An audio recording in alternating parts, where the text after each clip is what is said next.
Franck Ferrand sur Europe 1, au cœur de l'histoire. Ce sont les mystères de l'histoire que Franck Ferrand nous raconte pendant toute cette semaine spéciale sur Europe 1. Bonjour Franck. Bonjour Julia, bonjour à tous. Alors hier, nous avons évoqué la survie possible de Louis XVII. Demain, nous nous pencherons sur la fausse mort d'Alexandre Ier de Russie. Mais entre ces deux grands classiques, si je puis dire, c'est un sujet tout à fait original que je vous propose aujourd'hui. Grâce aux intuitions d'un artiste contemporain, nous sommes en effet peut-être en mesure d'élucider la plus vieille énigme de l'humanité. La plus vieille énigme de l'humanité, c'est justement le titre d'un petit livre qui vient d'être publié. Oui, un petit livre par l'épaisseur, mais dont je ne doute pas qu'il devienne un grand livre par l'importance. Vous savez, en histoire, les grandes intuitions de celles qui font beaucoup avancer les choses ne sont pas fréquentes. Pour tout vous dire, c'est mon ravissement à la lecture de cet ouvrage qui m'a donné l'idée et l'envie de programmer toute cette semaine spéciale. Ce ravissement, eh bien, j'espère vous le faire partager dans les minutes qui viennent.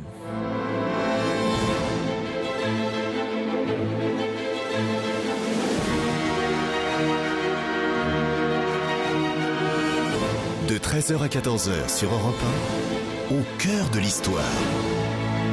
Franck Ferrand.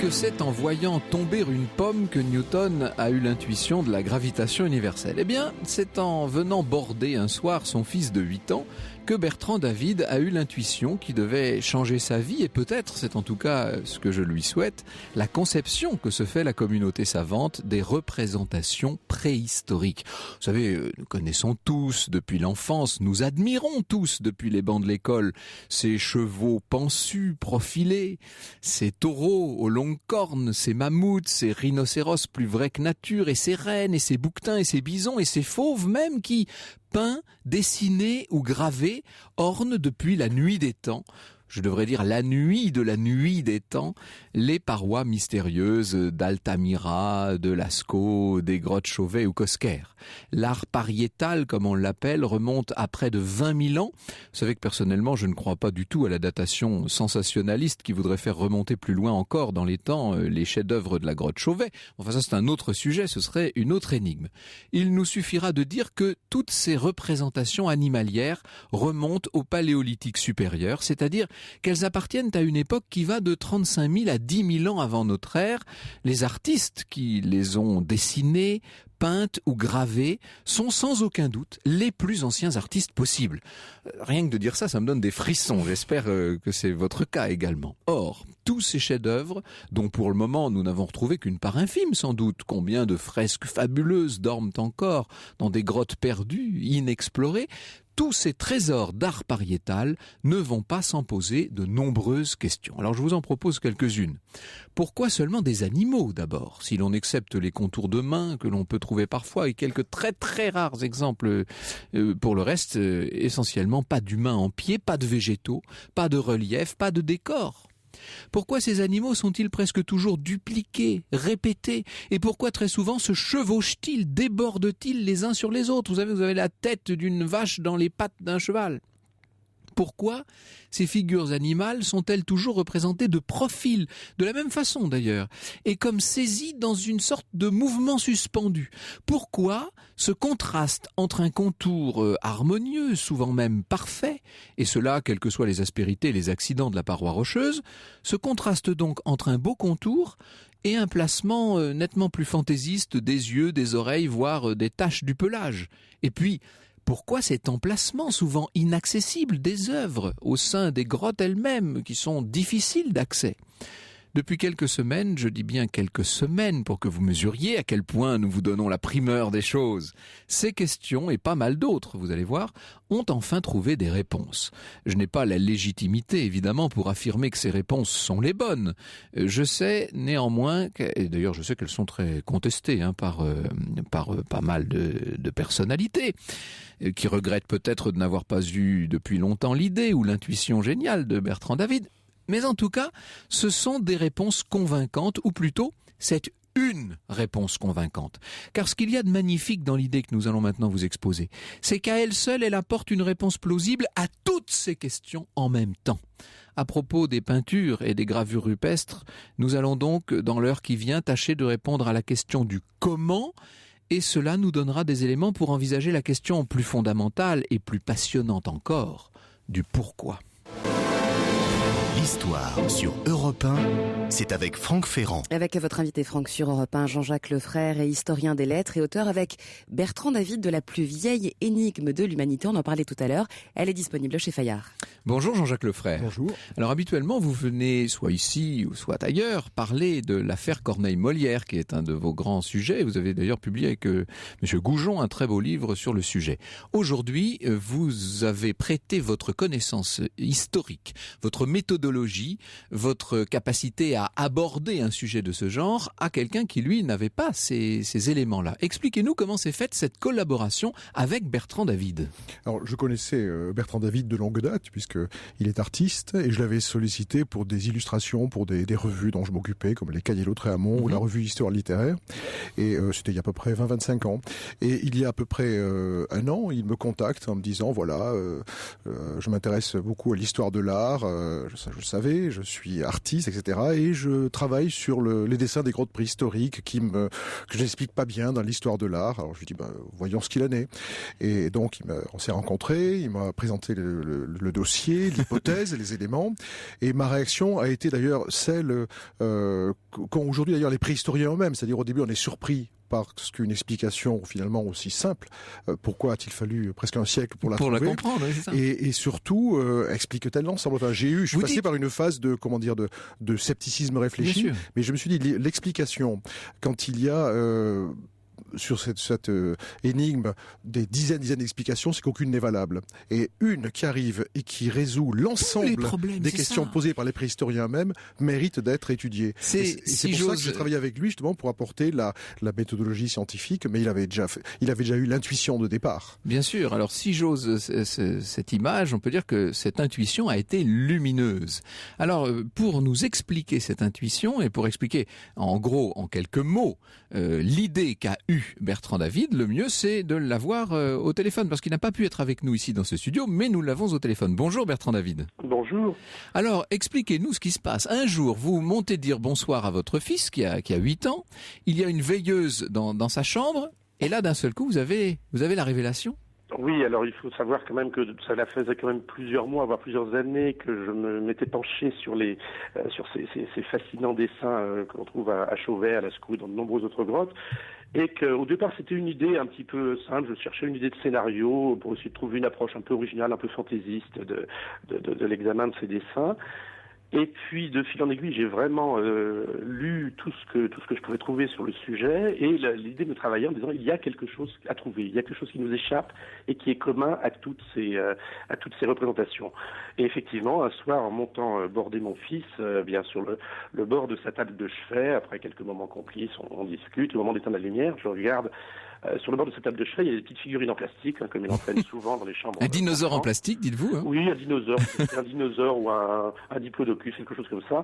Et l'ombre de la petite figurine en plastique, la lampe de chevet était projetée un peu vers le mur, se projetait sur la paroi d'en face, un grand mur blanc, avec une taille démesurée et avec un contour parfait.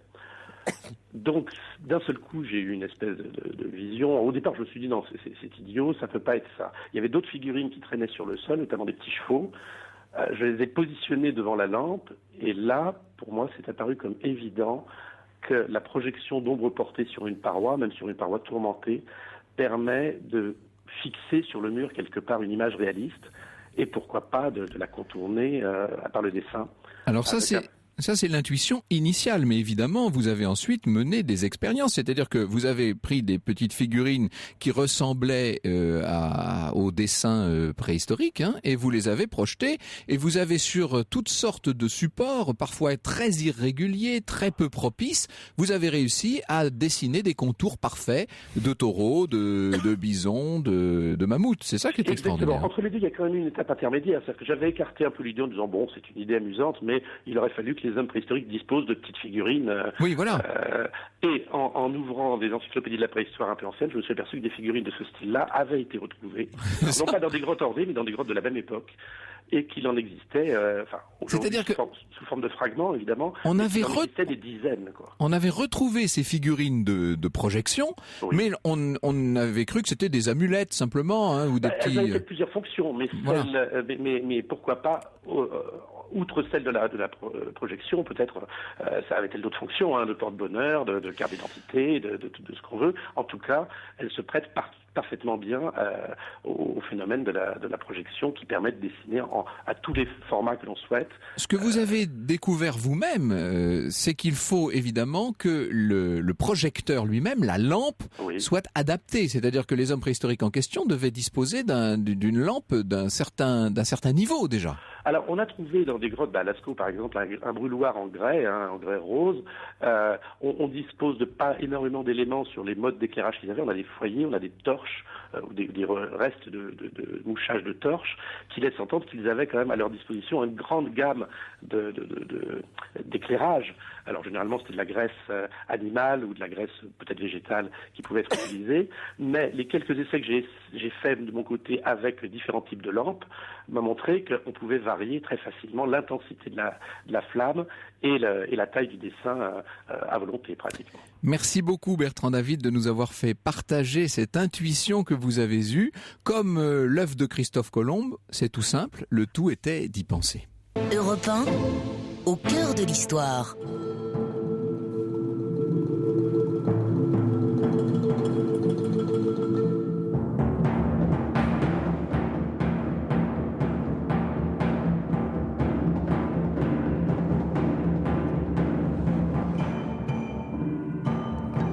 Un extrait sur Europe 1 de la bande originale du film de Jean-Jacques Hano, La Guerre du Feu, car je vous le rappelle, dans le cadre des mystères de l'histoire, nous révélons les secrets des peintures rupestres. Et oui, Franck. c'est, vous savez, ces extraordinaires peintures ou gravures ou dessins parfois au charbon qui figurent sur les parois de ces grottes extraordinaires à Altamira, à Pechmerle, évidemment à Fond de Gaume, en fait, etc. Toutes ces extraordinaires œuvres d'art, si l'on ose dire. On ne sait pas trop comment les qualifier encore. Hein, oui, c'est ça.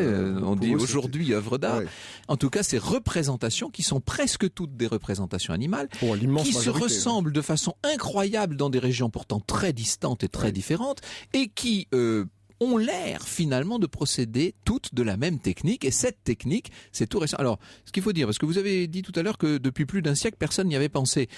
On dit depuis plus d'un siècle parce que ces grottes, elles ont été découvertes tardivement. Il faut le Altamira dire, a hein. été découvert à la fin du 19e C'est siècle, ça. a mis pratiquement presque 10-15 ans avant d'être reconnu, parce qu'on s'est dit c'est pas possible que les hommes préhistoriques aient fait ça.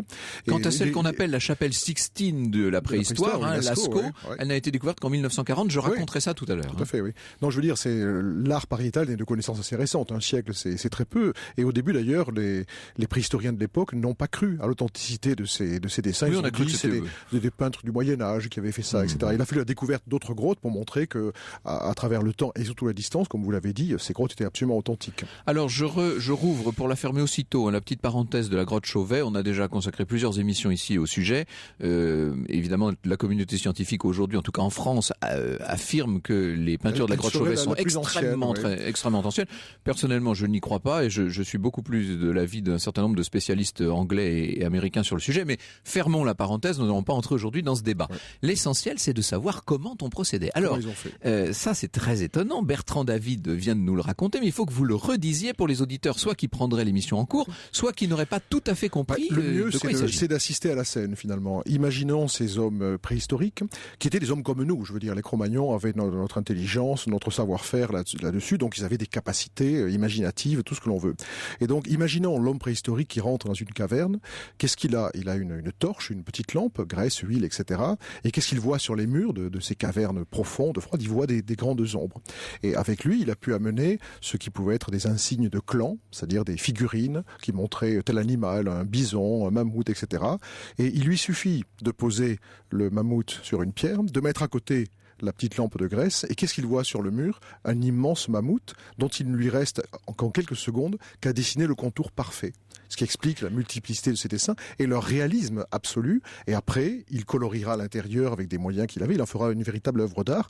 Et surtout, le procédé lui permet finalement, ce qui a été une énigme pour les préhistoriens, de faire des dessins superposés. Un artiste aujourd'hui vous dirait qu'il a besoin de voir son support pour dessiner. Là, nul besoin, puisqu'on ne dessine qu'une ombre. Que le mur soit rempli de multiples dessins, aucune importance, on peut en rajouter dessus. Alors, si la lampe ou la figurine bouge un petit peu, ça va se ressentir sur l'ombre et donc sur le contour, ce qui explique ces ruptures de dessin que l'on voit parfois sur certaines représentations animales. Toutes les énigmes soulevées par les préhistoriens se trouvent expliquées par ce procédé simple. Il faut quand même une grande habileté pour suivre le tracé, le contour. Hein. Pas tellement. Non. Moi qui suis d'une nullité absolument admirable en dessin, j'ai fait l'expérience. Et si vous me dites de dessiner un éléphant sur ce mur d'Europe 1, je vous ferai un petit gribouillis d'enfant de 5 ans. Si nous plongeons dessus dans le noir... Oui, on est très bien. Oui, enfin je le ferai pas. Mais si nous plongeons dessus dans le noir et si j'ai une petite figurine d'éléphant avec une lampe de poche, en quelques secondes, je vous fais un profil parfait. Le procédé est très simple. Ce qui est très amusant, hein, c'est qu'il y a quelques jours seulement, nous avons consacré ici une émission aux silhouettes, vous savez, et à la profession de silhouetteur au XVIIIe et au XIXe siècle, qui procédait exactement de la même façon. Et d'ailleurs, la légende du dessin, de l'invention du dessin, vient de là, vient de la projection de l'ombre et du décalcage du profil de l'ombre. Alors j'imagine que quand Bertrand David fait cette découverte, il se dit qu'il n'est pas le premier à y avoir pensé, que certains ont dû émettre au moins l'hypothèse. Donc il se plonge dans la doc. On a mis pendant presque 6 mois de lecture et dans des revues parfois assez savantes pour voir si, premièrement, l'hypothèse n'avait pas été soulevée, et si ça avait été le cas, est-ce qu'elle avait été admise ou pas. Et ce qui est rassurant un peu dans les réactions des préhistoriens, on va dire un peu académiques d'aujourd'hui, qui sont pas tous favorables sur l'idée, parce qu'on reparlera de ce qu'elle remet en cause, mais au moins ça, on est sûr qu'aujourd'hui, l'idée n'a jamais été émise. Peut-être parce qu'elle est trop simple, peut-être parce que les préhistoriens étaient trop près, trop fascinés par ces images, et que ce ne sont pas des artistes. Il fallait une formation d'artiste, comme Bertrand David, pour voir l'impossibilité de faire de tels dessins. On ne sait pas, par exemple, dessiner un cheval de 2 mètres à l'envers sur un plafond de surface irrégulière. On ne sait pas le faire. On ne sait pas dessiner à main levée un éléphant au profil parfait sur une surface très irrégulière, alors qu'à distance, il apparaît tout à fait homogène. Vous dites à l'envers parce que certaines de ces figures ont des positions étranges. Dans une des grottes, par exemple, il y a un cheval qui est complètement renversé, au point que les préhistoriens disaient c'est sûrement, ça illustre une technique de chasse, on précipitait les chevaux du haut de la falaise. Non, c'est que l'ombre s'était positionnée de telle manière, et qu'une fois qu'elle s'est fixée, peu importe que la figurine soit debout, droit, à l'envers, etc., l'homme préhistorique traçait le profil. Alors ça, c'est quand même, c'est tout simple hein, quand on le dit, mais ça permet d'expliquer énormément de choses. On va y venir dans le détail maintenant. Ce qu'il faut savoir, c'est que des sites ornés, rien qu'en France, il y en a quand même des dizaines, il y en a près de 200 au total. Parce qu'on cite toujours Lascaux, mais il y en a bien d'autres. On a à peu près 200 grottes ornées. Oui. Beaucoup sont dans le sud de la France et dans le nord de l'Espagne. Et alors, quand on va regarder point par point toutes ces grottes, tous ces décors, etc., on se rend compte que, à 100%, c'est tout à fait, ça correspond à une idée de projection d'ombre. On y vient dans un instant et on va entrer bien sûr dans le détail de l'affaire. Franck Ferrand sur Europe 1, au cœur de l'histoire.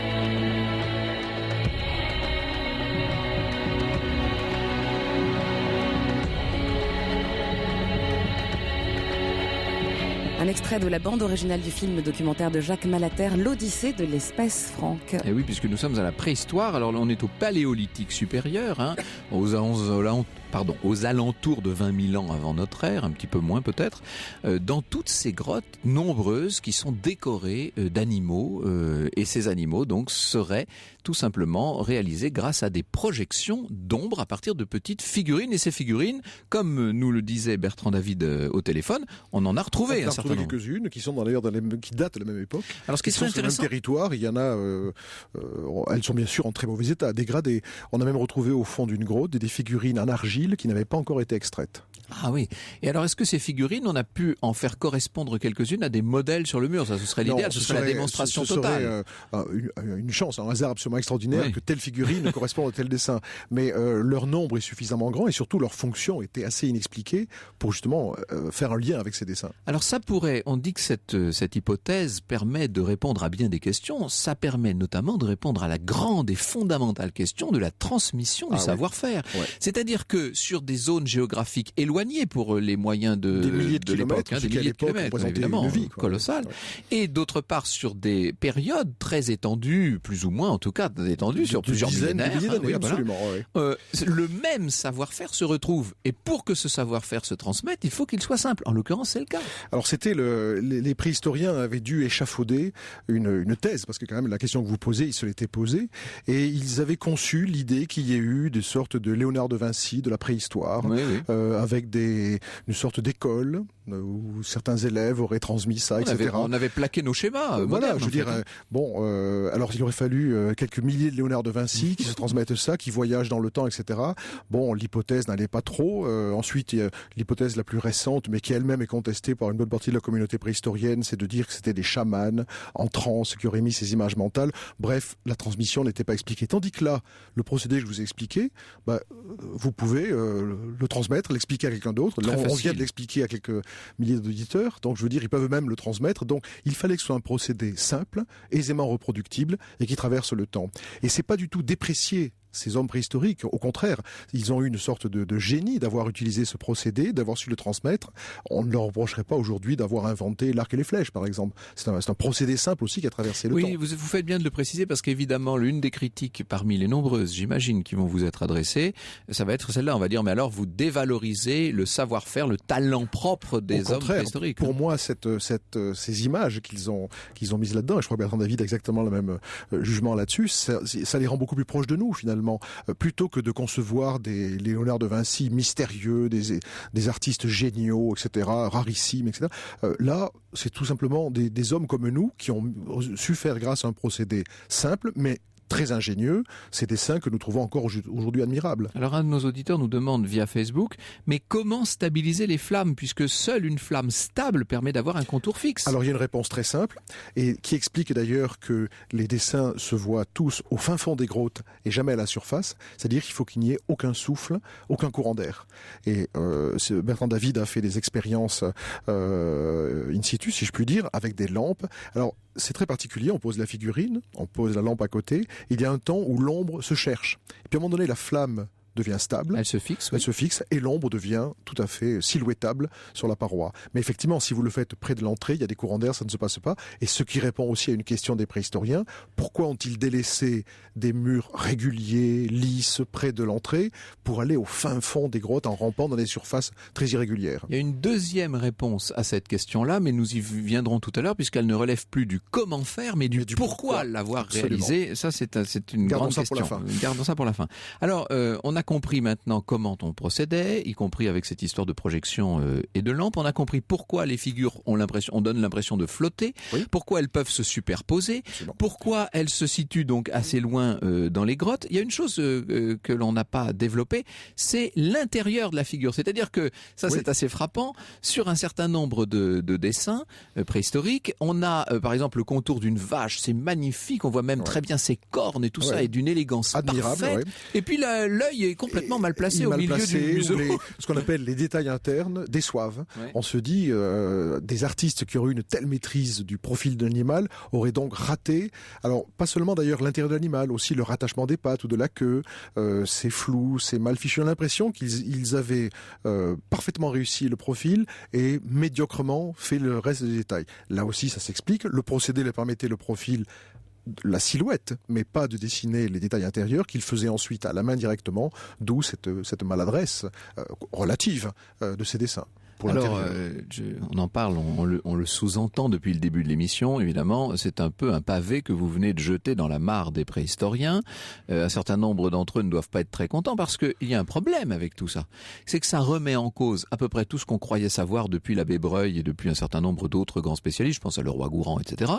Et ça veut dire que tous les ouvrages qu'on a pu écrire, et Dieu sait qu'il y en a, qui ont été publiés sur le sujet, toutes les thèses, tout ce qui existe, tout l'appareil critique, toute l'invraisemblable masse de publications sur le sujet depuis 150 ans, tout ça vole un peu en éclats. Ajoutez-y les travaux en cours, les carrières. Et les films, etc. Finalement, vous définissez l'enjeu du sujet et qui explique que les tout premiers préhistoriens qui ont réagi à chaud dès que le livre a paru ont été très négatifs, mais avec des réactions curieuses. Nous, on espérait des arguments, même négatifs, pour essayer de discuter. Ça a été, en gros, je n'y crois pas. ce qui n'est vraiment pas très scientifique comme argument. Et aujourd'hui, le débat ne s'instaure pas. Alors peut-être certains préhistoriens vont réagir en positif ou en négatif. On a déjà des contacts intéressants parce que les historiens, on va dire un peu d'une autre génération, sont d'emblée hostiles. Fermés, oui. En revanche, on vient d'être contacté il y a pas Ceux très qui n'ont longtemps. pas encore trop publié sont plus ouverts. Ou qui préfèrent tout ménager, quoi. Et à ce moment-là, on a déjà eu des contacts de dire, mais on pourrait, à partir de ça, faire des travaux en 3 dimensions, voir si la figurine permet ou à partir même du dessin, on arrivera à reconstituer en 3 dimensions la figurine. Donc, je pense que l'idée va faire son chemin. Moi, je suis scientifique de formation et je travaille sur le sang. Professeur en médecine, il faut préciser. Oui. Et quelqu'un viendrait me dire, écoutez, tout ce que vous faites depuis des années, vous publiez sur tel sujet, etc. Il y a deux inconnus, non médecins, non spécialistes, qui viennent d'amener une théorie qui rend caduque tous vos travaux. Je dirais, je serais pas très content d'abord, mais j'espère que je passerai quand même sur le temps de la réflexion, en me disant, après tout, saisissons l'hypothèse nouvelle et travaillons ensemble. Ça viendra, mais il faudra sans doute, comme très souvent, il faudra du temps. Alors évidemment, nous avons tous Lascaux à l'esprit, c'est la plus célèbre des grottes ornées. Je vais vous raconter dans un instant la découverte de cette grotte de Lascaux et évidemment l'impact considérable que cette découverte a pu avoir sur la conscience collective. On est là au milieu du XXe siècle. Europe 1. Le récit de Franck Ferrand. Un récit de Franck qui nous fait revivre maintenant sur Europe 1 la découverte de la grotte de Lascaux. Nous sommes en septembre 1940, autant vous dire que nous sommes dans les tout premiers jours de la Seconde Guerre mondiale. Et un jeudi, ça n'est pas neutre, parce qu'en fait ce sont 4 petits garçons qui vont faire cette découverte.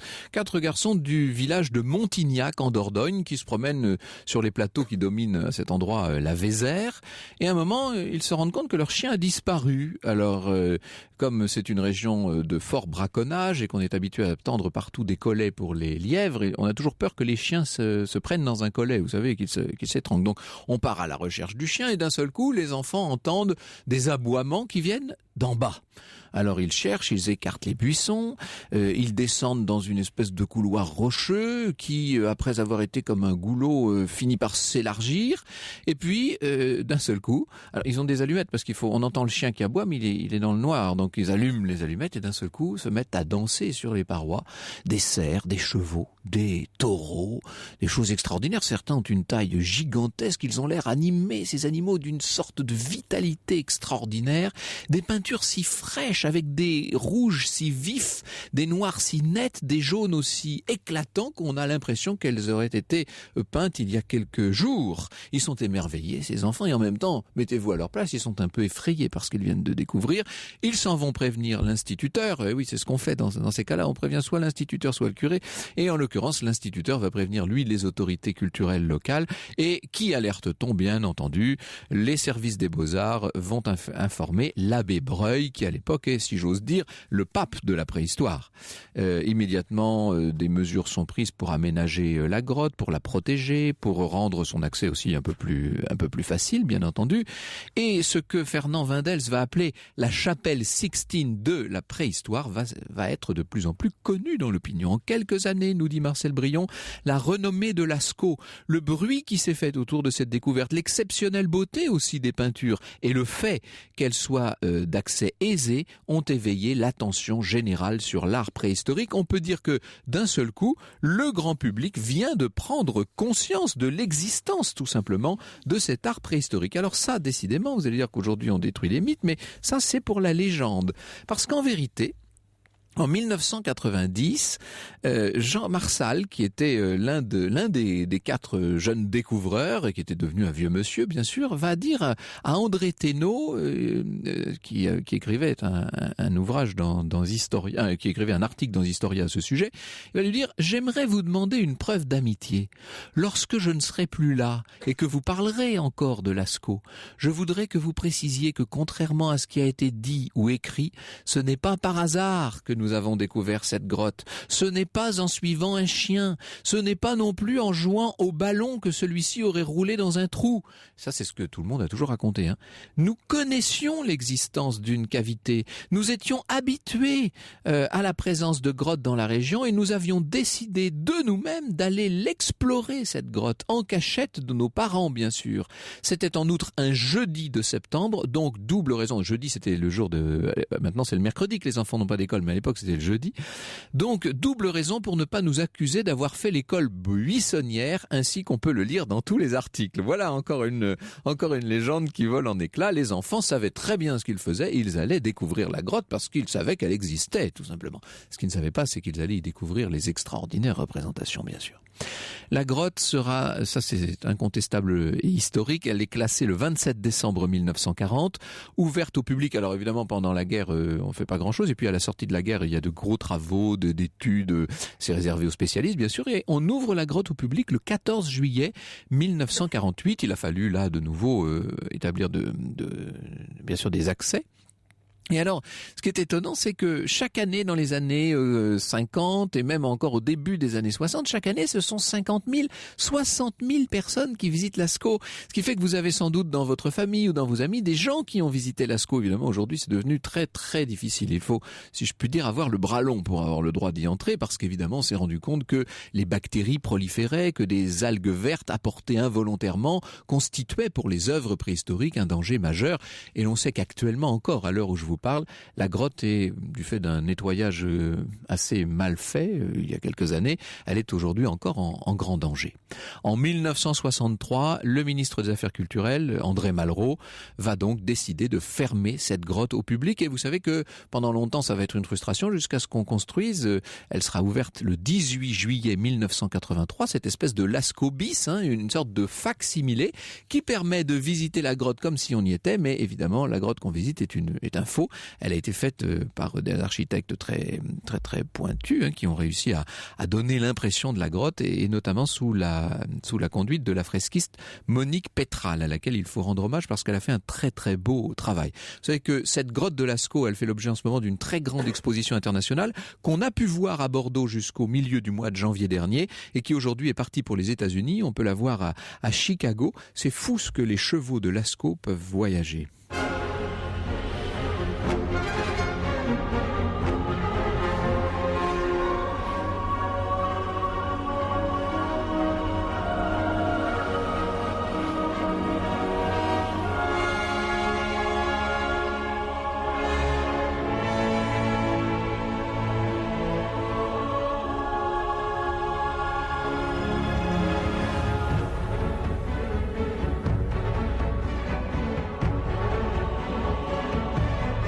Un nouvel extrait de l'Odyssée de l'espèce sur Europe 1, une musique composée par Yvan Cassard.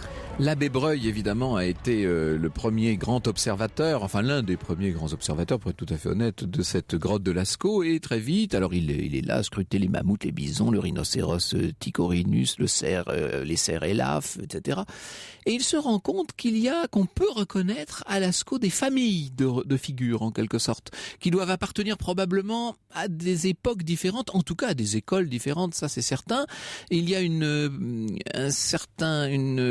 des familles plastiques, il y a aussi une exécution technique qui n'est pas toujours tout à fait la même. Donc l'abbé Breuil va différencier de cette façon 8 générations d'artistes, si l'on peut dire, dont chacune a donc sa façon de peindre, sa manière aussi de voir et de représenter les animaux. Alors, on va bien sûr très vite se poser la question.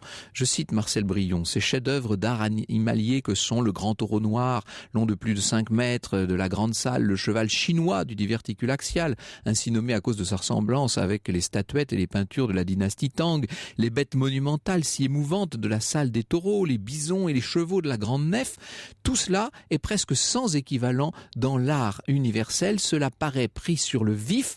Ils paraissent, dit-il, ces animaux, ressusciter des images vivantes et vivantes d'une vie fantastique, à la fois réelle et surnaturelle. Ils sont les animaux dont ils conjuraient les âmes au moyen des représentations.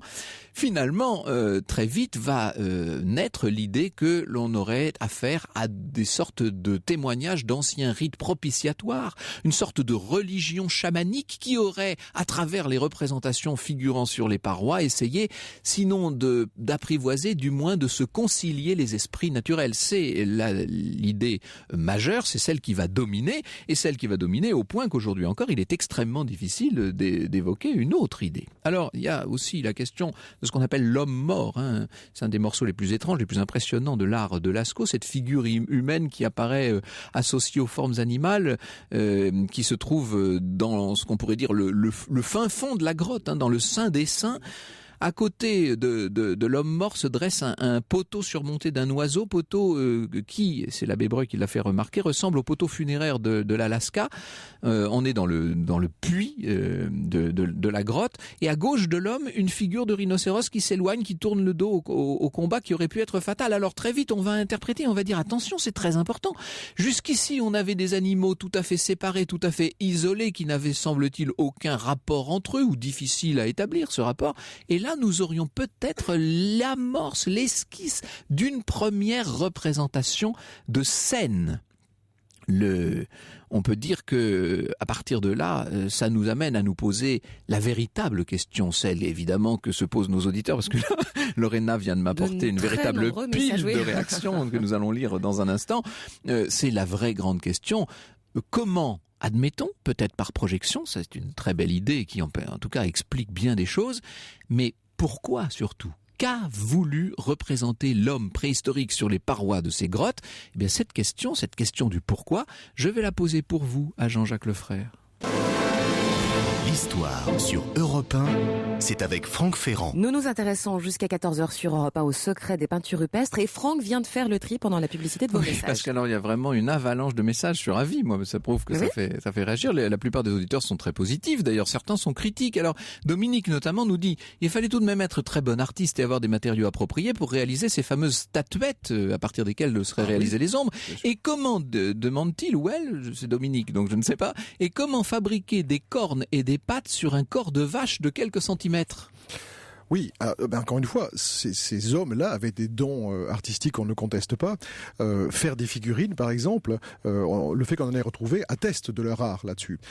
Simplement, une chose est de faire une figurine d'un animal que l'on voit tous les jours, etc., pour lequel on a du temps, on est au jour, à l'air, on peut sculpter du bois, de l'argile, etc. On peut même choisir dans la tribu celui qui a un petit don manuel là-dessus. Autre chose est de dresser dans une caverne profonde avec une lampe très faible une silhouette d'animal de 3 mètres. Donc ce sont deux formes d'art là-dessus. L'une a servi à l'autre sur le plan du procédé, mais encore une fois, ces hommes étaient tout à fait capables de réalisation. Bon, ok pour les figurines, nous dit Alain, mais alors pourquoi pas de formes humaines ? Alors effectivement, là vous avez cité tout à l'heure la fameuse silhouette humaine du puits de Lascaux, qui est souvent citée parce qu'elle est exceptionnelle. On connaît qu'elle pratiquement. Quasiment unique, oui. Elle est unique, donc on la met toujours au premier plan, mais en fait elle est anecdotique parmi l'ensemble. Pour le reste, ce sont des milliers, les figures du et des Mont-Bégaud, milliers. mais enfin c'est tout à fait autre chose. Oui, c'est tout à fait autre chose. Oui. Mais partout ailleurs, ce sont des figures d'animal, toujours de profil avec les caractéristiques que l'on a définies. Donc en fait, la question pourquoi ces animaux nous amène à la question du pourquoi ces dessins. Alors voilà, pourquoi ces dessins ? Alors j'avais d'autres questions, mais vous avez raison, allons tout de suite à l'essentiel. Alors au sujet. Pourquoi c'est vous qui me rappelez à l'ordre, mais vous avez raison, il reste peu de temps, il faut venir à ça. Vous avez, vous, une théorie très intéressante. Alors là, disons clairement qu'on passe, la première partie du livre raconte... l'objectif à l'hypothèse. La première partie du livre explique comment ça a pu être fait, la et là c'est partie très du convaincant. livre explique le procédé, c'est pour ça d'ailleurs qu'on a publié ce livre, c'est pour ça également qu'on a mis un petit film sur YouTube, mais pour que les gens voient ça. La fin émet une hypothèse, mais là on n'est plus que dans l'hypothèse. Alors, nous sommes dans l'hypothèse, et moi j'ai été assez surpris des réactions des lecteurs. Alors encore une fois, j'écarte les préhistoriens pour les raisons qu'on a évoquées, mais par exemple des lecteurs qui sont des plasticiens ou des artistes ou des scientifiques et qui ont lu le livre, disent bon, le procédé c'est démontré, c'est objectif, c'est imparable, mais votre hypothèse nous paraît tellement convaincante qu'on ne voit même pas ce que ça pourrait être d'autre. Je serais plus prudent, c'est-à-dire encore une fois, scientifiquement, nous soumettons cette hypothèse, elle n'est que l'interprétation. On va pas faire durer le suspense, on va dire le pourquoi. Alors, je serai très bref là-dessus, il faut juste revoir ce qu'était l'homme préhistorique de l'époque. C'était des tribus nomades qui se déplaçaient sur la terre en fonction des climats. Elles étaient itinérantes. Il arrivait qu'il y ait des décès, on enterrait le mort sur place, etc.